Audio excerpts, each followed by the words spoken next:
Salam kerahiman. Hari ini kita ketemu lagi membahas bersama-sama dalam seri peran Bunda Maria dalam kehidupan Suster Faustina yang ke-21. Kita bicara tentang kehidupan rohani, yaitu tentang kerendah hatian. Kita mulai ya. Diambil dari diary nomor 1711. Ketika aku sendirian bersama Santa Perawan Maria, ia mengajar aku tentang kehidupan batin. Dalam hidupnya Suster Faustina, dia berusaha bersatu dengan Bunda Maria, ngobrol, ada bersama Bunda Maria, dan dia terus-menerus minta supaya Bunda Maria memberikan pencerahan, mengajar dia. Dan dalam hal ini, waktu dia sendirian bersama Bunda Maria mengajar kepada Suster Faustina tentang kehidupan batin. Dan dikatakan oleh Bunda Maria, kebesaran sejati suatu jiwa adalah mencintai Allah dan merendahkan diri di hadiratnya. Banyak kegiatan, aktivitas, prestasi yang dilakukan oleh banyak manusia. Kenaikan pangkat, kesuksesan, nama besar, pelayanan yang begitu luar biasa, begitu amazing begitu spektakuler. Tapi hari ini Bunda Maria mau kasih tahu bahwa kebesaran sejati suatu jiwa, kalau kita mau punya jiwa yang besar, syaratnya nggak susah. Bunda Maria katakan mencintai Allah. Jadi apapun yang kita lakukan, dasarnya adalah saya melakukan karena mencintai Allah. Contoh, mau dapat posisi yang tinggi dengan berbagai cara, banting tulang, dengan strategi macam-macam, dengan cara diplomasi, dengan cara segala macam, sampai di posisi yang tinggi. Atau karena kita dalam pelayanan mau kasih pelayanan yang luar biasa, yang hebat, yang spektakuler, yang besar, yang nama Tuhan semakin dimuliakan. Tapi yang menjadi barometer, yang menjadi ukurannya adalah kalau kamu mau punya jiwa yang besar, maka di sini dikatakan mencintai Allah. Jadi apa yang kita lakukan bukan untuk saya, bukan untuk nama besar saya, bukan untuk kehebatan saya, bukan untuk kehebatan komunitasnya, tapi dasar dari semuanya adalah karena saya mencintai Allah dan merendahkan diri di hadiratnya. Saya itu nggak bisa apa-apa, nggak punya apa-apa, dan seandainya bisa pun ini semua karena kasih karunia Tuhan. Bukan hebatnya saya, bukan jasa saya. Ini menjadi satu refleksi lagi buat kita semua.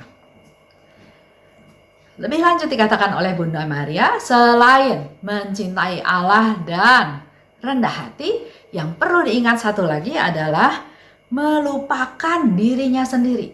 Jadi bukan fokusnya saya, bukan maunya saya, bukan harapannya saya, tapi justru melupakan diri. Tidak mengandalkan suatu pun. Tuhan memang besar, dikatakan oleh Suster Faustina.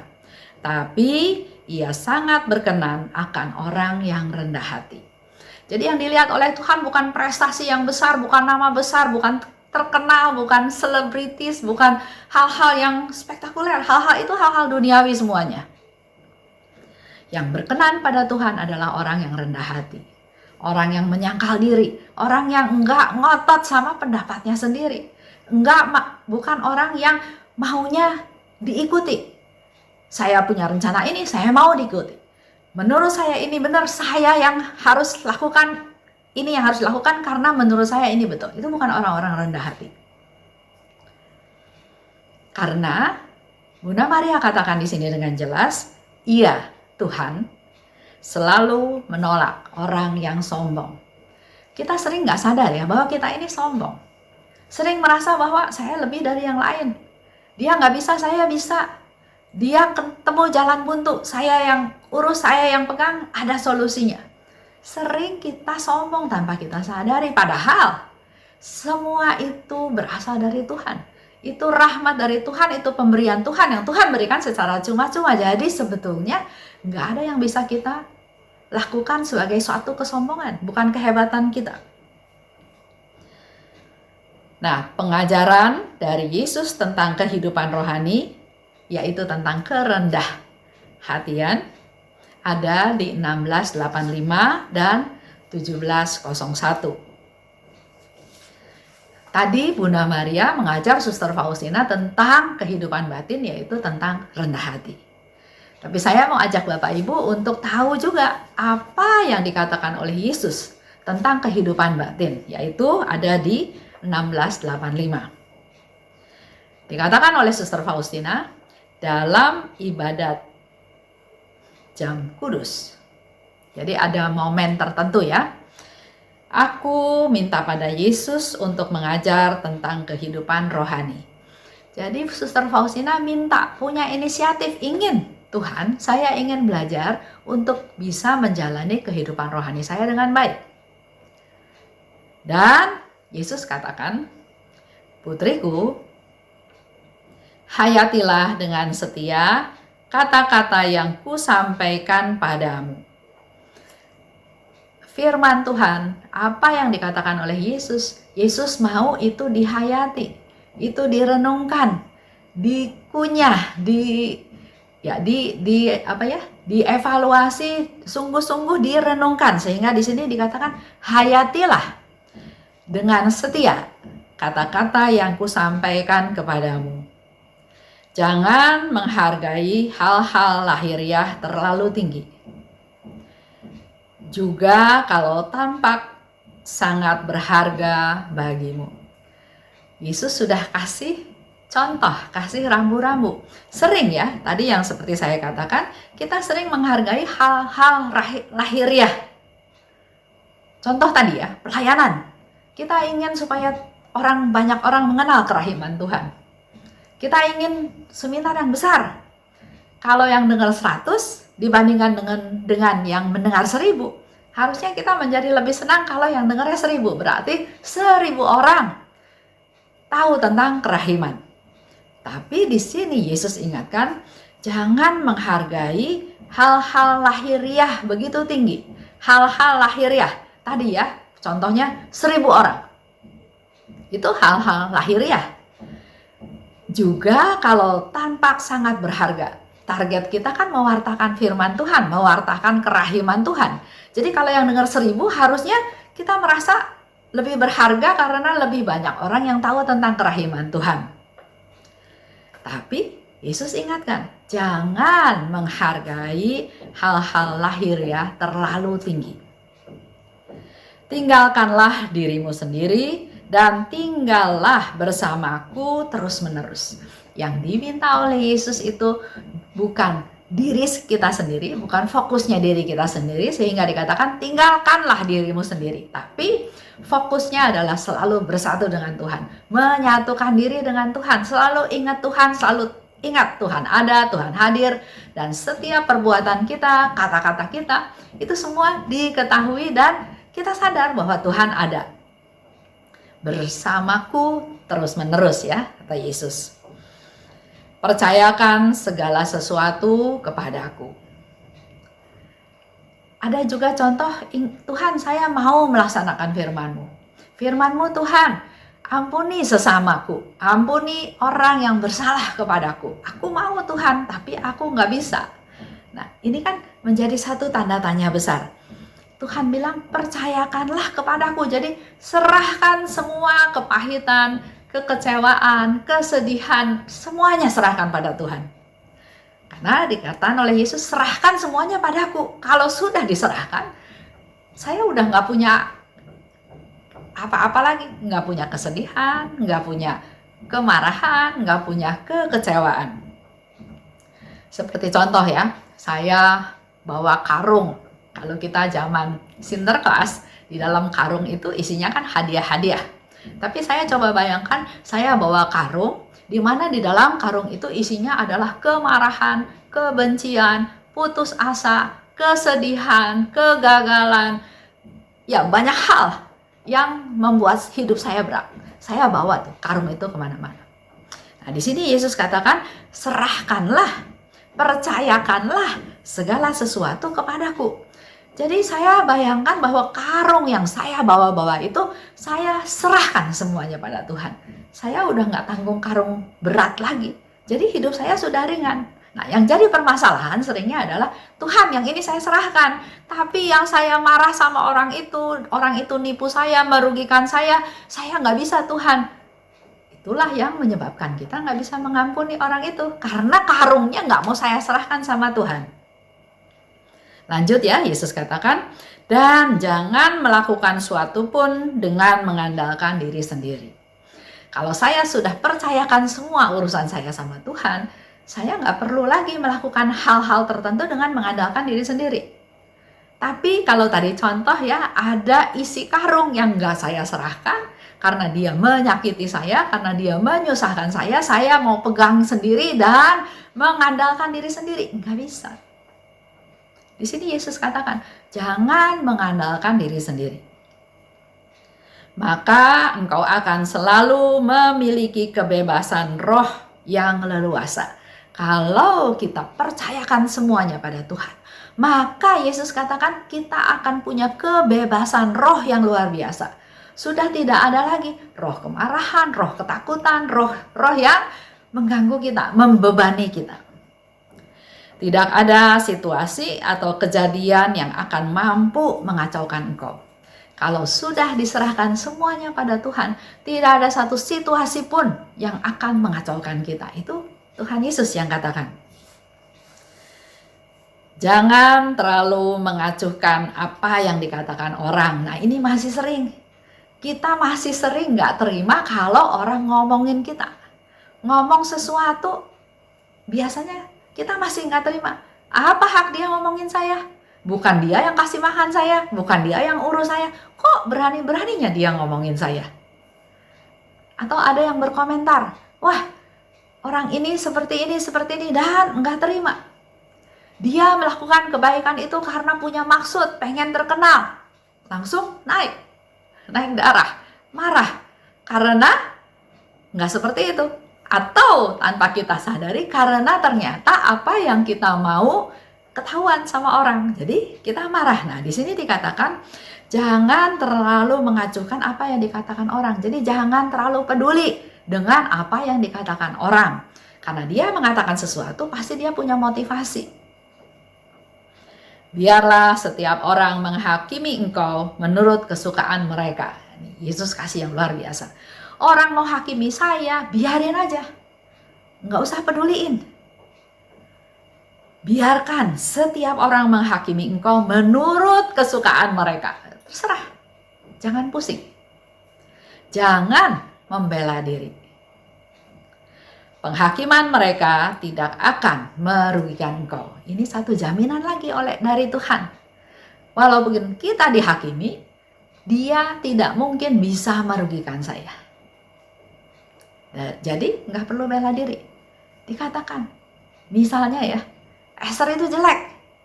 Ya udah, saya juga nggak rugi karena dengan kata-kata dia bahwa saya jelek, muka saya juga nggak berubah, tetap seperti itu. Bahkan saya suka bilang, kalau ada orang bilang seperti itu, ya dalam hati, ya ampuni dia Tuhan, matanya mungkin lagi rusak, selesai. Atau Tuhan, kenapa dia bilang saya jelek ya? Saya kan ciptaan Tuhan. Tuhan kan maha kasih, maha kuasa, maha sempurna. Pasti Tuhan juga menciptakan saya sempurna. Semuanya nggak usah dimasukin ke hati. Disyukuri aja. Singkirkanlah segala sesuatu. Begitu mereka muncul dan menuntut sesuatu, juga kalau mereka tampaknya sangat penting. Jadi singkirkanlah masa bodoh ya. Kalau mereka menuntut sesuatu atau kayaknya ngomong sesuatu yang penting, singkirkan. Jangan menguasai pikiran kita. Jangan mempengaruhi keseluruhan kehidupan kita. Jangan meminta suatu pun tanpa minta pertimbanganku. sungguh-sungguh mengandalkan Tuhan. Jadi apapun yang mau kita lakukan, tanya Tuhan dulu. Dikatakan di sini jangan minta sesuatu pun tanpa minta pertimbanganku. Jadi apapun yang kita mau lakukan, kita datang pada Yesus. Biarkan mereka mengambil apapun, bahkan yang menjadi hakmu. Kehormatan, nama baik, biarlah rohmu membumbung di atas semuanya itu. Tuhan Yesus tahu dalam kehidupan kita sehari-hari, dalam kehidupan di dunia, hal itu bisa saja terjadi. Jadi kalau mereka mau ambil apapun yang bahkan itu menjadi hak saya, kita kan sering ngotot, itu hak saya dulu. Nah, di sini dikatakan biarin aja. Mau ambil kehormatan, mau ambil nama baik, kita yang lakukan sesuatu yang baik tapi dia yang dapat nama, biarin aja. Jangan bela diri. Biar rohmu membumbung di atas semuanya itu. Itu yang lebih penting. Jadi bebaskan dirimu dari segala sesuatu. Beristirahatlah di dekat hatiku. Jangan biarkan damaimu dikacaukan oleh suatu pun. Muridku, camkanlah kata-kata yang telah kusampaikan kepadamu. Yesus mau kita mencamkan, mengingat-ingat, melaksanakan, memegang apa yang Yesus katakan. 17:01 ini juga bicara tentang kehidupan batin. Suster Faustina katakan, aku minta kepada Tuhan agar Ia berkenan mengajar aku tentang kehidupan batin. Sebab dari diriku sendiri, aku tidak dapat memahami dan menyelami suatu pun dengan sempurna. Itulah bukti kerendahan hati. Dia tahu dia nggak mungkin bisa menyelami, mengerti dengan sempurna. Oleh sebab itu, dia minta pada Yesus, Yesus ajar aku tentang kehidupan batin. Yesus katakan, aku adalah gurumu, sekarang dan kelak. Berusahalah membuat hatimu menjadi seperti hatiku. Itu yang diminta oleh Yesus. Ubahlah agar hati kita menjadi seperti hatinya Yesus. Hati yang lemah lembut dan rendah hati. Jangan pernah menuntut hakmu. Kita sering bolak-balik sering, itu hak saya. Saya punya hak untuk ngomong. Jadi, terus bla bla bla bla ya. Nah, di sini Tuhan mau ajar kita untuk rendah hati. Oleh sebab itu, jangan pernah menuntut hakmu. Tanggunglah dengan sabar segala sesuatu yang menimpa engkau. Janganlah membela diri kalau engkau dipermalukan, meski engkau tidak bersalah. Kembali lagi ya, kita sering membela diri kalau nama kita dijelek-jelekin, kalau nama kita dirugikan. Tapi hari ini Yesus katakan dalam kehidupan batin, Yesus katakan jangan bela diri kalau dipermalukan, walau engkau tidak bersalah. Biarlah orang-orang lain merasa menang. Janganlah berhenti berbuat baik. Ini juga sering. Oleh sebab itu Yesus katakan seperti itu. Karena kita sering berbuat baik. Bukan ingin dibalas ya. Tapi sering, Tuhan saya mau berbuat baik. Tapi yang sering terjadi juga, kalau saya berbuat baik dan ternyata orang menerimanya sebaliknya, terus kan kita suka pikir, buat apa saya berbuat baik padanya? Apa gunanya? Dia nggak terima perbuatan baik saya. Ya sudah, tidak usah berbuat baik lagi. Tapi Yesus di sini katakan, janganlah berhenti berbuat baik. Kalau engkau melihat bahwa kebaikanmu disalahgunakan, jadi walaupun kita tahu dia menyalahgunakan kebaikan kita, tetaplah berbuat baik. Aku sendiri akan berbicara bagimu kalau memang diperlukan. Lihat ya, penyertaan Yesus. Yesus bilang kalau perlu saya yang akan ngomong. Jadi nggak usah kita yang membela diri. Bersyukurlah atas rahmatku yang paling kecil sekalipun.